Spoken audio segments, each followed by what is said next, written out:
नमस्कार। लोकमंच news channel में आपका बहुत बहुत स्वागत है। आज हम आपके सामने प्रस्तुत कर रहे हैं आज की हमारी एक बड़ी बहस, और उस बड़ी बहस में हम आपको लेकर के चलेंगे इस भारत देश के ऐसे राज्य की तरफ जिस राज्य के अंदर भारत की कुल आबादी की 17% आबादी निवास करती है, जहां का सरोकार एक ऐसे प्रदेश से है जो भारत की राजनीति की दशा और दिशा तय करता है। एक ऐसा प्रदेश जिसके आधार पर ही भारत का राजनीतिक गुणा भाग और पेच तय होते हैं। ऐसी राजनीति की दिशा में एक ऐसा प्रदेश बना जहां पर कि एक नए प्रकार का प्रयोग भारतीय जनता पार्टी ने किया। भारतीय जनता पार्टी ने अपने पिछले चुनावों में जीत के पश्चात भगवाधारी योगी आदित्यनाथ को उत्तर प्रदेश का मुख्यमंत्री बनाया। उनके साथ सहयोग करने के लिए 2 उत्तर प्रदेश के उप मुख्यमंत्री उन्होंने घोषित किए, और धीरे धीरे आहिस्ता आहिस्ता 4 वर्ष आज गुजर गए। योगी आदित्यनाथ की सरकार को कंप्लीट किए 4 वर्ष हो गए हैं, और 4 वर्षों में इस उत्तर प्रदेश किस तरफ बढ़ रहा है। उत्तर प्रदेश क्या अपराध मुक्त हो पाया? क्या उत्तर प्रदेश के अंदर रोजगार की दशा क्या है? क्या उत्तर प्रदेश के अंदर महिला उत्पीड़न की दशा क्या है? केंद्र सरकार की सारी योजनाएं जो लागू होनी चाहिए थी, उनकी कहां पर हम किस स्थिति में खड़े हुए हैं? उत्तर प्रदेश के अंतर्गत क्या क्या खामियां रह गई, क्या क्या बकाया अभी बाकी है? किसानों की समस्या है, युवाओं की समस्या है, बेरोजगारों की समस्या है, गरीबों की समस्या है। बहुत सारी समस्याएं हैं जिससे योगी सरकार ने लड़ने के लिए, जिससे योगी सरकार ने उसको आगे बढ़ाने के लिए क्या क्या यत्न और प्रयत्न किए, इन सब मुद्दों पर आज चर्चा करने के लिए हम लोकमंच न्यूज चैनल में हाजिर हुए। एक और जहां पर योगी आदित्यनाथ ने आज एक प्रेस वार्ता करके बहुत सारे मुद्दों को सामने रखा। उन्होंने रखा कि मेरी सरकार के अंदर बहुत सारी ऐसी चीजें प्रस्तुत की गई हैं, ऐसी चीजें इस उत्तर प्रदेश के अंदर की गई हैं जो पहले कभी नहीं की। उन्होंने आंकड़े भी प्रस्तुत किए। उन्होंने कहा कि उत्तर प्रदेश के अंदर 4 साल में 35 लाख लोगों को नौकरी मिली। उन्होंने कहा कोरोना काल के अंदर 56,000 करोड़ का निवेश हुआ। उन्होंने कहा कि 50,000 लघु उद्योग लगे, 1535 महिला हेल्प डेस्क बनी। नमामि गंगे प्रोजेक्ट के अंदर बनारस से लेकर कानपुर से लेकर प्रयागराज जैसे शहरों का बहुत ही गंगा से सफाई अभियान बहुत ही अच्छे तरीके से किया गया। सबसे बड़ी अर्थव्यवस्था बनाने की ओर उत्तर प्रदेश को वो अग्रसरित बता रहे थे। साथ ही साथ ईज ऑफ डूइंग बिजनेस में भी उन्होंने बताया कि किस प्रकार से ईज ऑफ डूइंग बिजनेस में उत्तर प्रदेश अब बढ़ता चला जा रहा है। और प्रधानमंत्री आवास योजना में 2.61 करोड़ शौचालयों का निर्माण की भी उन्होंने उपलब्धि बताई। 4 साल के अंदर कोई दंगा नहीं हुआ ऐसा बताया। अपराध में उन्होंने बताया कि 65% डकैती में कमी आई, 19% बलात्कार में कमी आई है, 45% और बहुत सारे जो अपराध थे वो कम हुए हैं। कुल मिलाकर आज जो बात है, उत्तर प्रदेश के 71 जिले 2012 की जनगणना के अनुसार 20.42 करोड़ लोगों के निवास करने का जो स्थान है, क्या ऐसी जो उत्तर प्रदेश के मुख्यमंत्री बना रहे हैं वो बता रहे हैं, क्या वह सत्य है? दूसरी तरफ आज अखिलेश यादव और विपक्ष के तमाम नेताओं ने आज पूरी तरह से ये कहा कि ये अंधेर नगरी चौपट राजा वाला राज उत्तर प्रदेश में चल रहा है। पूरी तरह विफल हो गए हैं मुख्यमंत्री। बिना रिश्वत के थाने से लेकर के किसी तहसील में कंप्लेंट भी दर्ज कराना मुश्किल हो गया है। किसान और नौजवान सड़कों पर हैं, इलीगल माइनिंग जारी है, नकली शराब बिक रही है, और हमने जो परिवर्तन की, और साथ ही साथ सामाजिक और धार्मिक भाईचारा समाप्त हो चुका है। 22 दुनिया के सर्वाधिक प्रदूषित शहरों में 11 यूपी से आते हैं। तो इन सब मुद्दों पर बात करने के लिए हमारे साथ आज बहुत सारे खास मेहमान हमारे साथ जुड़ेंगे। क्या उत्तर प्रदेश विकास की राह पर चल रहा है या कहीं ना कहीं पर कुछ कमी और खामी रह गई है? मेरे साथ आज जुड़ने के लिए मौजूद हैं धर्मेंद्र चौहान जी हैं, जो भारतीय जनता पार्टी की तरफ से अपना पक्ष रखेंगे, और साथ ही साथ राम कुमार तंवर जी, जो कि उत्तर प्रदेश किसान कांग्रेस के महासचिव हैं, कांग्रेस के नेता हैं, वो हमारे साथ मौजूद हैं। और साथ ही साथ हमारे साथ किसान नेता ब्रजेश भाटी जी हमारे इस पैनल में मौजूद हैं। तो सबसे पहले मैं आग्रह करना चाहूंगा ब्रजेश भाटी जी, मैं आपसे आग्रह करना चाहता हूं, क्या आपको ऐसा महसूस होता है कि जिस प्रकार से आज योगी आदित्यनाथ जी ने अपने वक्तव्य में कहा कि किसानों की समस्याओं को लेकर उत्तर प्रदेश की सरकार बहुत ही ज्यादा सीरियस है और उन्होंने जो पिछला गन्ने के भुगतान थे, जो कि पिछली सरकारों में बहुत ज्यादा बकाया रहते थे, वो कहीं ना कहीं पर उन्होंने कम करने का प्रयास किया है। किसानों की समस्याओं का बड़ा दूरदर्शी तरीके से वो समस्याओं को हल करने का प्रयास कर रही है। इस संदर्भ में आपका क्या विचार है? हरीश जी, मैं आज लोकमंच चैनल के माध्यम से बता दूं कि माननीय मुख्यमंत्री जी ने जो घोषणाएं की है, ये खाली घोषणा है। किसान को आप देख रहे हैं, ये जो हमारा आंदोलन चल रहा है, आज इसको 116वां दिन हो गया है और इसमें 250 से 300 किसान शहीद हो चुके हैं। और मैं आपको बता दूं, हम जिला गौतम बुद्ध नगर से आते हैं, यहाँ पर जितने भी तीनों प्राधिकरण है, तीनों प्राधिकरण लूट के अड्डे बन चुके हैं। यहाँ पर किसानों की जमीनों को पूरी तरह से एक षड्यंत्र के तहत लूटा जा रहा है। यहाँ का किसान परेशान है पूरी तरह से। नोएडा में देख लीजिए, नोएडा प्राधिकरण देख लीजिए, यमुना प्राधिकरण देख लीजिए, पूरे के पूरे किसान गौतम बुद्ध नगर का पूरे उत्तर प्रदेश किसानग्रस्त है। और जो आप बता रहे थे, माननीय योगी जी ने कहा है गन्ने के लिए, गन्ने में अब की बार बजट में गन्ने के लिए 1 रुपया नहीं बढ़ाया गया है जो था। पिछली सरकारों ने भी किसान को लूटने का काम किया है और ये भाजपा सरकार किसी काम को कर रही है। मैं आपके चैनल के माध्यम से बता दूं, लेकिन किसानों के लिए कुछ नहीं है। 4 साल में कहीं कुछ नहीं हुआ है। अगर हुआ होता तो आज किसान बॉर्डर पे नहीं पड़ा होता। ये पश्चिम उत्तर प्रदेश से लेकर पूरे प्रदेश, उत्तर प्रदेश का किसान आज त्राहिमाम है। इस सरकार में कहीं किसानों को बड़ा नहीं हुआ। लेकिन ब्रजेश भाटी जी, जो जिस प्रकार के सरकारिया तंत्र है, जो सरकारिया नेता है, जो भारतीय जनता पार्टी के नेता हैं, उनका कहना है कि आम किसान इस जो कानून अब लागू कर रही है सरकार, उससे बहुत खुश है। आखिर जो कुछ तबका है जो कि विपक्ष द्वारा प्रायोजित है, ऐसे लोग ही आंदोलनरत हैं जो कि सरकार की छवि को बदनाम करने के लिए इस प्रकार का यंत्र तंत्र और षड्यंत्र कर रहे हैं। इस संदर्भ में आपका क्या कहना है? मैं आपके चैनल के माध्यम से क्लियर कर दूं कि हमारा जो आंदोलन है, ये किसानों का आंदोलन है। इसमें किसी भी राजनीतिक पार्टी के लिए कोई जगह नहीं है, किसी के लिए मंच नहीं है, न माइक है। इसको अपने समर्थन करना है। विपक्ष का काम अपना काम जो होता है, विपक्ष अपना काम कर रहा है, लेकिन हमें इस आंदोलन में किसी भी पार्टी की, किसी राजनीतिक दल की जरूरत नहीं है। बहुत बहुत धन्यवाद ब्रजेश भाटी जी। अब मैं दूसरी तरफ लेकर के चलता हूं भारतीय जनता पार्टी के नेता धर्मेंद्र चौहान जी। धर्मेंद्र चौहान जी, जिस प्रकार भाटी जी ने कहा कि नोएडा के अंदर ही 3-3, 4-4 प्राधिकरण लूट का एक अड्डा बन चुके हैं, जिस प्रकार से थाने तहसील में बिना पैसे के काम नहीं होता, भ्रष्टाचार चरम पर है, रोजगार की सुविधाएं नहीं है, साथ ही साथ किसानों को एमएसपी नहीं मिल रही है, किसान आंदोलनरत है, लेकिन मदमस्त हाथी की तरह भारतीय जनता पार्टी उसके किसी भी समस्या को समाधान करने के लिए या उसको सीरियसली लेने के लिए तैयार नहीं है। क्या आप ऐसा महसूस करते हैं कि सरकार कहीं ना कहीं पर जिस प्रकार से लोकतंत्र के अंदर जीतती चली आ रही है, अहंकार में डूबी हुई है? देखिए, मैं भाटी जी को आपके माध्यम से, चैनल के माध्यम से बता देना चाहता हूं, जो असली किसान है वो खेतों में है। ये सिर्फ और सिर्फ गुमराह कर रहे हैं, मजदूरों को गुमराह कर रहे हैं। किसानों को कोई मतलब नहीं है इनसे।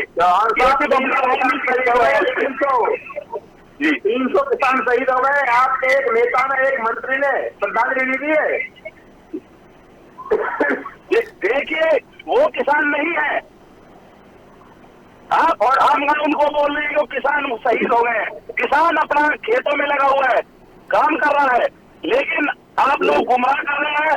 और जितना अच्छा एमएसपी आप जो बोल रहे हैं एमएसपी किसान के ऊपर, माननीय हमारे मुख्यमंत्री जी, माननीय प्रधानमंत्री जी कुछ अच्छा सोचा किसानों के लिए, तभी तो कुछ ये मिला। और भाटी जी चौहान भाई, चौहान साहब, जमीन खरीदने वाले कानून ला रहे हैं भला करने के लिए। ये किसानों की कबर खोदने वाले कानून है। ऐसा कुछ आप ऐसा कुछ नहीं है। आप सिर्फ गुमराह कर रहे हैं किसानों को। देखिए इस संदर्भ में अपने अपने तर्क हैं। एक और जहां धर्मेंद्र चौहान जी कह रहे हैं कि किसानों को आप लोग गुमराह कर रहे हैं, ब्रजेश भाटी जी कह रहे हैं आप किसानों के लिए कुछ नहीं कर रहे हैं। तो अगर किसानों के लिए गुमराह कर रहे हैं, किसानों के लिए कुछ नहीं कर रहे, इस संदर्भ में मैं बीच में लाना चाहता हूं कांग्रेस के नेता रामकुमार तंवर जी, जिनकी की नेता प्रियंका गांधी वडेरा लगातार उत्तर प्रदेश का दौरा कर रही है। उत्तर प्रदेश के दौरे के अंदर वो बहुत सारी समस्याओं को उठा रही है, लेकिन क्या आप ऐसा महसूस करते हैं कि 4 वर्ष के अंदर जिस प्रकार से योगी आदित्यनाथ ने सरकार चलाई है, वो सरकार योग्य है? और आगे जिस प्रकार से उन्होंने नीतियां बनाई हैं, जिस प्रकार से अपने कार्यक्रमों को आज यहां पर प्रदर्शित किया है, क्या योगी सरकार को आप कितना मार्क्स देना चाहेंगे रामकुमार तंवर जी? पहले तो मैं आपके चैनल के माध्यम से सभी को नमस्कार करते हुए, मैं एक बड़े दुखी मन से और बड़े संवेदना के साथ मैं ये जो 4 साल योगी सरकार ने पूरे करे हैं, मैं ये कहना चाहता हूं कि आज प्रदेश के अंदर, उत्तर प्रदेश के अंदर जंगल राज कायम है। जितने बड़े बड़े वादे कर योगी सरकार प्रदेश में आई थी, उस पे कहीं भी एक, मुझे लगता है कि रत्ती भर भी कोई कार्य उन्होंने नहीं किया है। जहाँ भी गलत कह रहे हैं, जो 40 साल भी नहीं हो, 4 साल में माननीय हमारे मुख्यमंत्री जी यशस्वी योगी आदित्यनाथ जी ने करा, जैसे पूर्वांचल एक्सप्रेस आप लोगों को कि जब भी कोई सही बात करेगा तो हम इसको बीच में टोकेंगे। और मैं आपको बता दूं, हम लोग देखिए, मैं इसमें चौहान साहब और तंवर साहब कहूंगा, एक एक करके अपनी बात रखें। इस प्रकार से जो है दोनों की बातें जनता तक नहीं पहुंच पा रही हैं। देखिए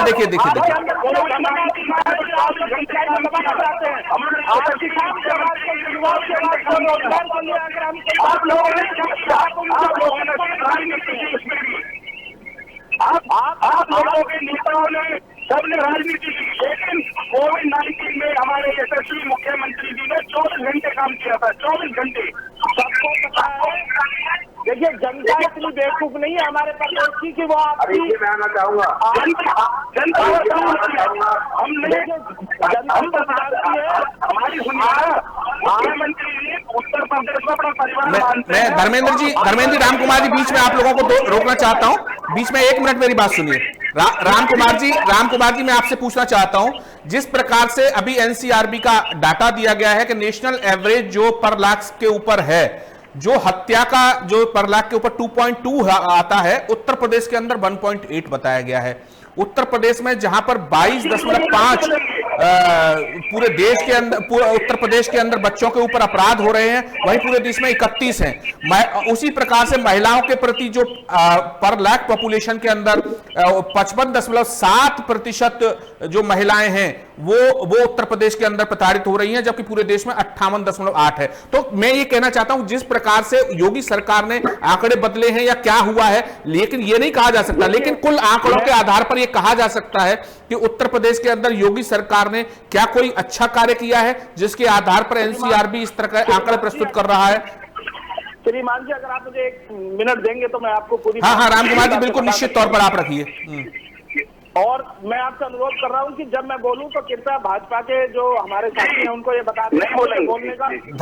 धर्मेंद्र जी थोड़ा सुनिए, राम कुमार जी की बात सुनिए। देखिए, मैं आपको बता दूं, 14 अगस्त को बलिया जिले में एक पत्रकार की हत्या हो जाती है जिसका नाम रतन सिंह था। घटना के बाद पुलिस पर सवाल खड़े होते हैं, जिसके खिलाफ कांग्रेस की जनरल सेक्रेटरी प्रियंका गांधी जी ने ट्वीट करके प्रदेश की पुलिस की कार्रवाई पर सवाल उठाए थे। उसके बाद कानपुर पुलिस पर हमला होता है। आरोपी विकास दुबे, भाजपा के बड़े बड़े नेताओं के संबंध उससे पाए जाते हैं। उस प्रकरण में 8 पुलिस वाले अपने मतलब शहादत देते हैं और बाद में पता लगता है कि विकास दुबे कौन है, वो भाजपा के नेताओं के आशीर्वाद से पला हुआ अपराधी था। तीसरा, गाजियाबाद में एक पत्रकार की हत्या हो जाती है, फायरिंग करके उसको मार दिया जाता है। और सबसे बड़ी बात, उसकी भांजी के साथ जो छेड़खानी हो रही थी उसका विरोध वो पत्रकार कर रहा था, उसकी 2 छोटी छोटी बच्चों के सामने उस पर फायरिंग करके उसको मृत्यु के घाट उतार दिया जाता है। ये तीसरी घटना। चौथी घटना कानपुर में, चौथी घटना कानपुर की किडनैप करके उसका किया जाता है।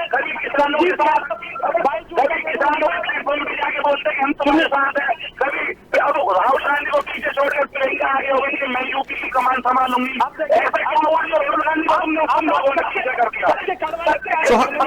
चौहान साहब, आज हम चर्चा करने के लिए, धर्मेंद्र जी हम आज चर्चा करने के लिए मौजूद हुए हैं आप धर्मेंद्र चौहान जी, राम कुमार जी, धर्मेंद्र जी 1 मिनट सुनिए।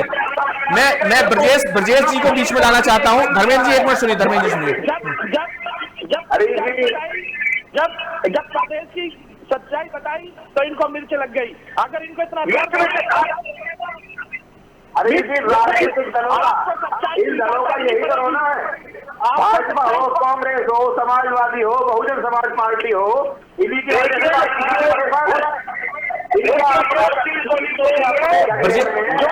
हाँ एक मिनट राम कुमार जी एक मिनट सुनिए, धर्मेंद्र जी सुनिए। ब्रजेश जी मैं आपसे पूछना चाहता हूँ, ब्रजेश जी बीच में रोकना चाहता हूँ। ब्रजेश जी एक मिनट रुकिए, ब्रजेश जी एक मिनट में आपसे पूछना चाहता हूँ। ये दलित विरोधी है, किसान विरोधी है, पिछड़ा विरोधी है, महिला विरोधी है, बेरोजगार विरोधी है।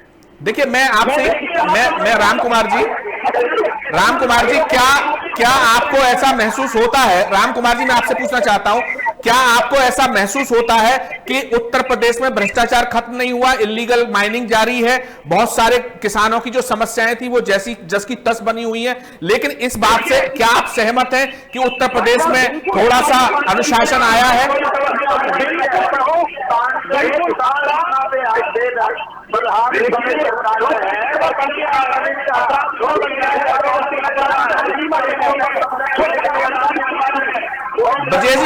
ब्रजेश भाटी जी आप थोड़ा म्यूट रहे, आप 2 मिनट सुनिए राम कुमार जी क्या बोलना चाहते हैं। राम कुमार जी बोलिए, राम कुमार जी बोले सिर्फ। थाने के अंदर, तहसीलों के अंदर इतना जो घूस की मात्रा है वो कई गुना ज्यादा बढ़ गई है। ठीक है। पहले समाजवादी सरकार काल में होता था उससे कई गुनी आज घूस की मात्रा बढ़ गई है। धर्मेंद्र चौहान जी, राम कुमार जी आप शांत रहिए। धर्मेंद्र जी मैं आपसे पूछना चाहता हूं, आरोप है राम कुमार तंवर जी का कि आपके सरकार के अंदर, आपकी सरकार के रहते हुए थानों से लेकर तहसील से लेकर जितने भी कार्यक्रम होते हैं, कार्यालय हैं, उनके अंदर जो घूस थी वो लगातार बढ़ती जा रही है और 4 साल के अंदर उत्तर प्रदेश का बुरा हाल आपने कर दिया है। इस संदर्भ में आप 2 मिनट के अंदर अपनी बात रखें। देखिए मैं बताता हूँ, जो राम कुमार जी बोल रहे हैं सरासर गलत है। आप देख सकते हैं जो पिछली सरकारें थी उनमें ठेके हुआ करते थे, बोलते थे कि ठेका छोड़ दीजिए, बाद में हम कर लेंगे जो करना है, लेकिन माननीय मुख्यमंत्री हमारे यशस्वी योगी आदित्यनाथ जी ने जितने भी टेंडर थे सब ऑनलाइन कर दिए, जिससे पारदर्शिता है। और आप जितने राजनीति रोजगार से घिर गए लोगों ने, और वही नेताओं को भी पैसा खिला रहे हैं, इनको खुद भी कमा रहे हैं। अच्छा ठीक है। धर्मेंद्र जी, राम कुमार जी आप दोनों चुप हो जाएं। मैं बीच में ब्रजेश जी के पास जाना चाहता हूं। एक मिनट राम कुमार जी, धर्मेंद्र जी जरा सुनिए। आज अगर कोई भी दलित, कोई भी पिछड़ा अगर काम करना चाहे उसको आप बताइए। हाँ राम कुमार जी, कितने दलित और कितने पिछड़े लोग यहाँ काम कर रहे हैं? हाँ ब्रजेश जी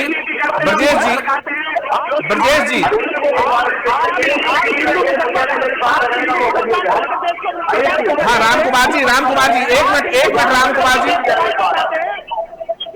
जी एक मिनट, धर्मेंद्र जी राम कुमार जी एक मिनट सुनिए। आपने प्रदेश के अंदर जंगल राज किया है, आपकी सरकार है, आपकी सरकार है, आपको मानना पड़ेगा।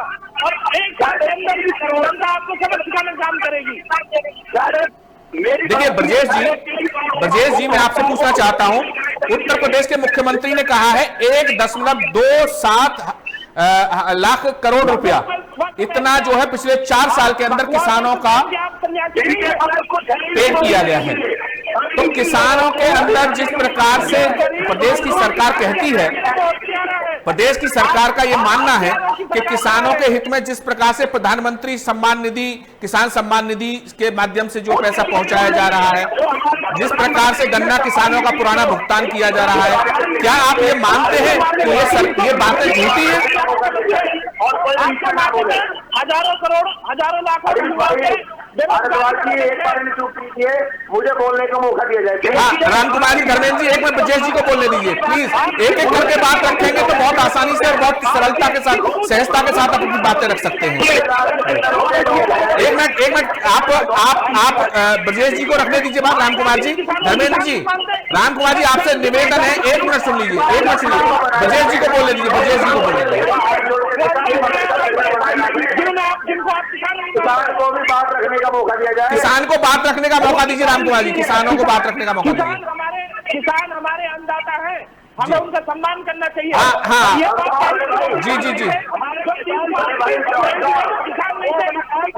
आपको माफी मांगनी चाहिए, इस चैनल के माध्यम से आपको माफी मांगनी चाहिए पूरे देश से, पूरे देश के किसानों को। हमारे किसान भाई जो है वो अपने खेतों में कार्य कर रहे हैं,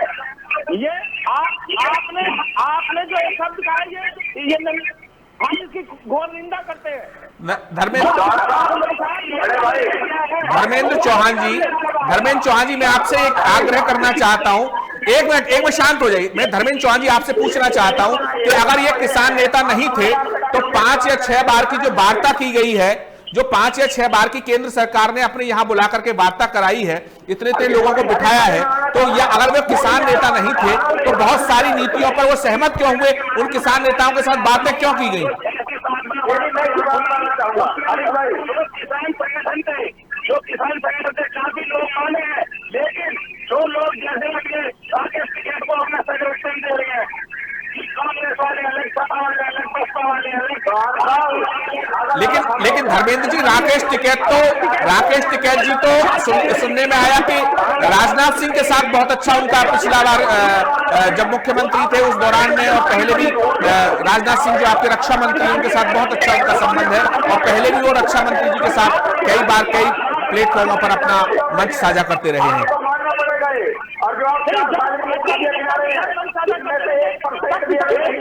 देखिए, इस तरह की बहस से किसी को कुछ भी सुनाई नहीं देता है। एक एक करके बोलिए, आप लोगों से ये निवेदन है कि एक एक करके बोलिए। जी ब्रजेश भाटी जी, सिर्फ आप बोले, दोनों लोग सुने प्लीज। मैं सबको मौका दूंगा, जितना लंबी डिबेट होनी है उतनी लंबी डिबेट हो जाएगी। कृपया ब्रजेश जी आप बोलिए। भाई हरीश भाई एक मिनट प्लीज बताइए। मैं ये कहना चाहता हूँ बड़े भाई चौहान साहब से कि आप कह रहे हैं किसान नहीं है, आपकी सरकार ने हमें 12 दौर की वार्ता में बुलाया। अगर हम किसान नहीं है तो हमें क्यों बुलाया? अगर हम किसान नहीं है तो सुप्रीम कोर्ट में क्यों गए? मेरी बात पूरी हो रही है, मेरी बात पूरी होने से बोलिए आप। बात सुनिए, बतवा रखिए आप, मेरी बात सुनिए। चौहान साहब मेरी बात पूरी होने किसान संगठन थे, वो सभी ने बोला कि सरकार सही कर रही है, सरकार हमारे हित के फैसला ले रही है। वो सब ठाकुर भानु करता हमें किसान यूनियन के राष्ट्रीय अध्यक्ष, उन्होंने तुरंत सरकार से समझा, उन्होंने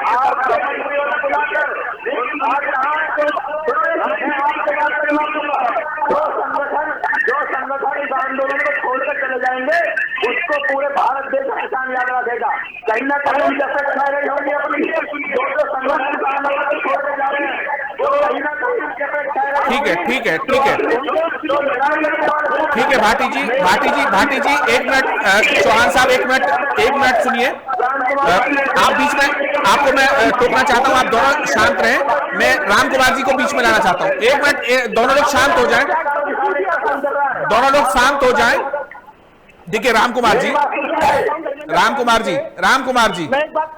एक मिनट में आपसे पूछना चाहता हूं, क्या आपको ऐसा महसूस होता है राम कुमार जी, क्या आपको ऐसा महसूस होता है कि उत्तर प्रदेश के अंदर जिस प्रकार से आपके अनुसार इनकम्बेंसी का माहौल बना हुआ है, लोग सरकार से नाराज हैं? तो अगर लोग नाराज हैं तो लोकशाही के अंदर, लोकतंत्र के अंदर कहीं ना कहीं पर विपक्ष की एक प्रमुख भूमिका होती है, और उत्तर प्रदेश में कांग्रेस पार्टी को खड़ा करने के लिए आदरणीय प्रियंका गांधी जी निरंतर प्रयासरत हैं। तो क्या आपको ऐसा महसूस होता है कि जिस प्रकार से एक और अखिलेश यादव अपनी पूरे दमखम के साथ जयंत चौधरी को लेकर के उत्तर प्रदेश में लड़ाई लड़ रहे हैं, क्या उस प्रकार की लड़ाई के लिए उत्तर प्रदेश में प्रियंका गांधी वडेरा अकेली नहीं पड़ गई हैं? बिल्कुल नहीं। देखिए मैं आपको बता दूं, प्रदेश स्तरीय वो हमारी प्रदेश की प्रभारी हैं, उनके साथ प्रदेश अध्यक्ष अजय कुमार लल्लू जी हैं।